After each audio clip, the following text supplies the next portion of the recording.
So where are you guys at with the business right now? Like, how much runway do you have? If we can't figure this out with our meta ads, we're going to have to shut down our business. This just isn't sustainable. Okay, here's what we're gonna do.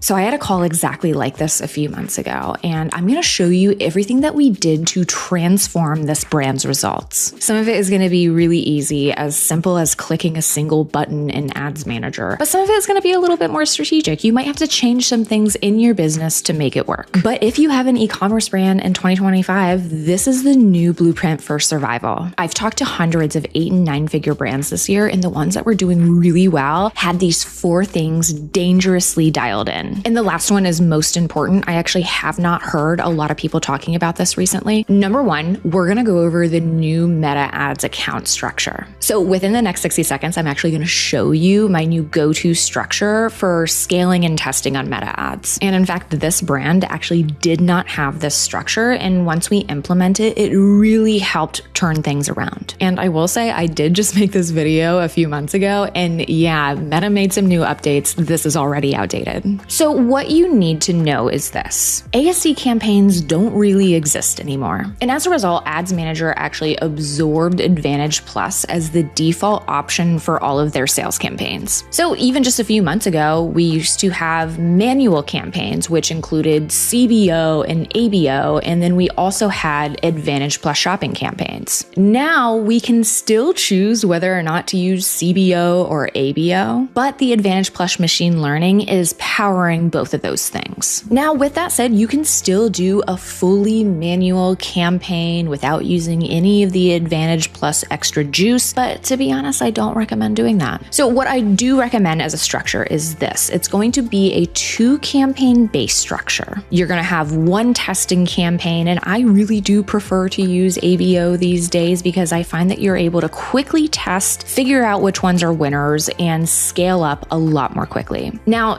inside of this testing campaign, you're still going to be segmenting your tests by ad set. However, really big change here, we're keeping like 10 to 20, sometimes more ads in each test now. So I am no longer testing ads with 3 to 6 variations. So for instance, say I'm going to be doing an image test. I will actually try for images specifically to have 20 to 25 ads inside of that testing ad set. And I'll really try to keep the variations minimal here. So if I'm going to be testing a, features call out image, I will only do 2, maybe 3 variations of that, but I will try to keep the other 20 images really different and taking really big swings on the visual differentiation amongst those creatives. That's really how I'm finding better results these days. Similar with video too, but when I am testing UGC, for instance, I tend to like to have 10 to 15 ads inside of those ad sets. I'm not trying to go up to 25. Now, coming out of the testing campaign, I still do like to have a scaling or winning ads campaign. I really do find when you have your winning ads learning from one another, that does tend to result in the best scalable audience long term. And inside the scaling campaign, even though you can have multiple ad sets now, I actually do like to have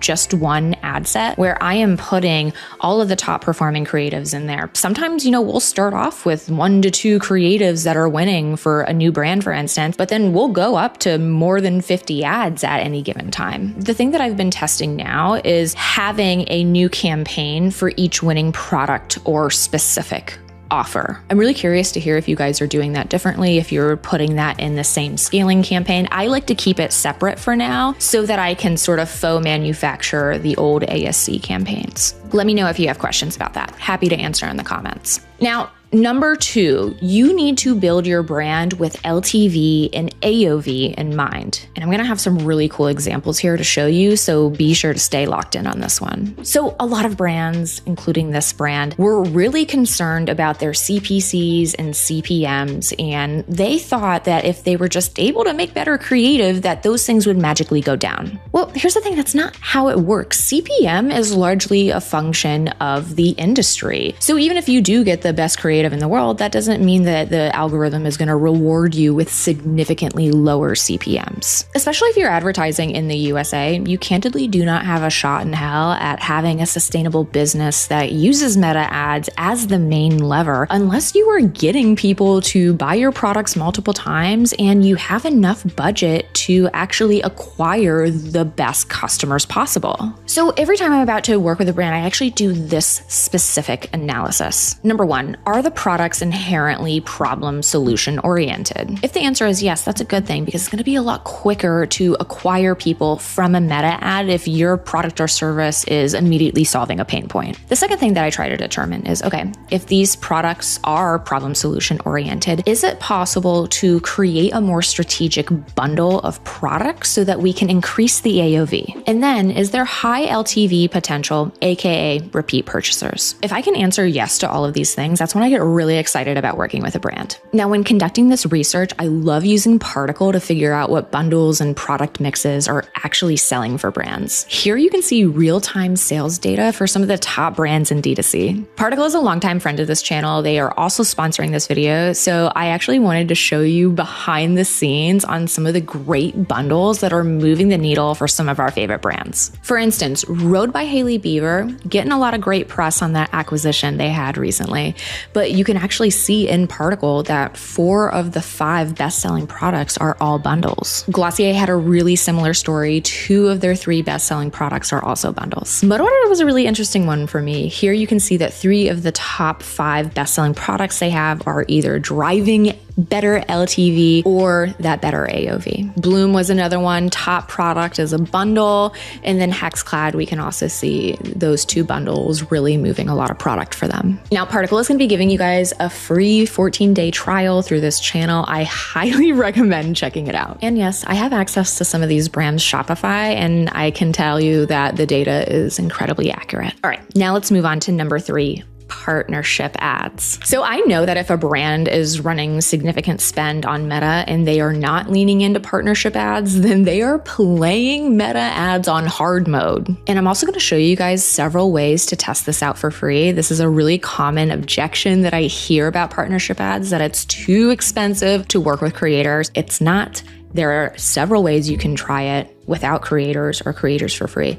So let's dive into partnership ads because there's a lot to cover here. So first things first, this is not your 2022, you should try whitelisting advice. Whitelisting and partnership ads are actually completely different. And this really is the thing that is radically transforming performance for brands. And if you guys remember in both of my ad spend interviews with Seed Health as well as Jones Road Beauty, the top performing creative for both of those brands were partnership ads. But it works for small brands too. And we're going to get into that in a second. Just hold on. So yes, even though partnership ads and whitelisting are different, I would consider partnership ads being the way that brands are shifting to working with creators. Whitelisting is absolutely being phased out. But here's how they are technically different. Whitelisting is when you run your ads directly through a creator's handle. And this was honestly a pretty complicated process for a while, where a creator had to give you access to their Facebook account and their Instagram account through their business manager, and it was an ordeal. But essentially, you could run your ads through a creator's handle, but all of the data that I was using to optimize those ads were based off of your pixel and your ads manager, not necessarily the creator's handle or audience. Now, partnership ads are very different in that they actually do help brands tap into a new audience, which is based on the page learnings of a creator. And yes, this also includes small creators. And this is why it's been such a huge driver for brands who want to tap into new audiences and ultimately scale. Now, I will say one of the big concerns that people have about partnership ads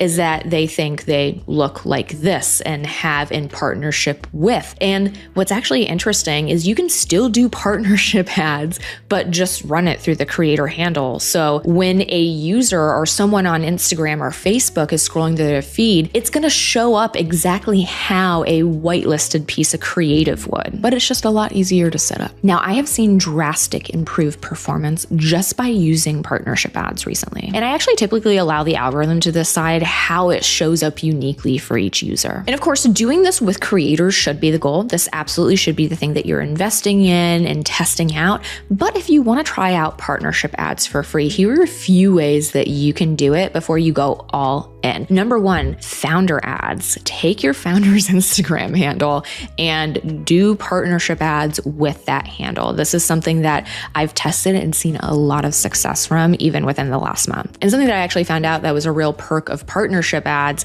is that you only need their Instagram handle to run partnership ads, whereas whitelisting, you needed the Facebook group. This is something that I learned just the other day from the Foxwell Founders group. Now, another way you can test this out for free is you can create a new publication or a new Facebook page. And my secret tip here is you want to make this name of the page something that is problem solution oriented or more aspirational in nature.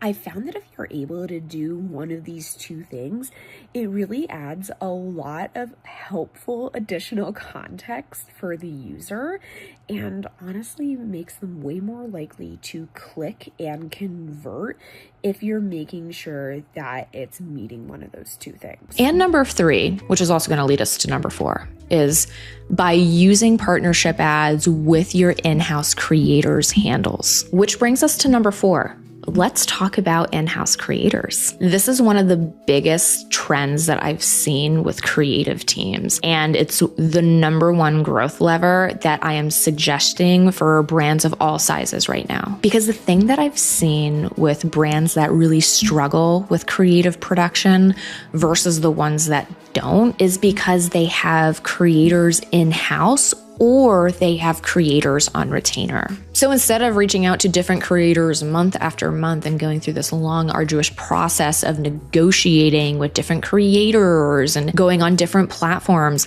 simply work with the ones again and again that really bring you results. Now, I've seen a few different models for this. Number one, the in-house creator model. Now, I was actually surprised to hear how affordable something like this could be. We've been able to hire in-house creators for under $2,000, so anywhere from $1,200 to $1,800 to create 2 pieces of content per day and post to their unique brand handle on Instagram or TikTok. Now, bonuses are given for going viral, and they generally are smaller creators. And I found that being able to really tap into the UGC community here works really well. But for this brand, when they were able to implement an in-house creator, this was the thing that took them from 100K months to $1 million months. Now, the second model that I've seen is creator on retainer. So essentially, you're going to pay a creator a salary to create a certain number of assets per month. And I'll actually be diving into the way that Caraway does this on the next ad spend episode. So be sure to subscribe so that you can listen to that. But I found that, this is actually really good to do when you have bigger creators who are really performing well for you, particularly on the partnerships ad side of things. And this can range anywhere from $1,000 for an asset or two up to $3,000, $4,000 per month per creator. But again, it's going to be highly dependent on the type of production you're having them do and the amount of assets that they're producing. This in-house creator thing or creator on retainer is something that I'm really pushing brands over the next few months to implement because of the rise of, that light just went out, because of the rise of partnership ads and how much we're really seeing this move the needle for brands. Being able to have that content that's already going viral on organic, on tap, at our disposal has honestly been a huge game changer for how our performance is on Meta any given month. So I'm so curious to hear from you guys. Let me know in the comments if your brands are doing all 4 of these or which ones you're missing. Maybe I can help make a video that's diving into the ones that you guys are still going through the process on or have yet to implement. But I really can't emphasize enough, this is the blueprint. This is how you're going to succeed moving into 2026. All right, I'll see you guys next week. Love you. Bye.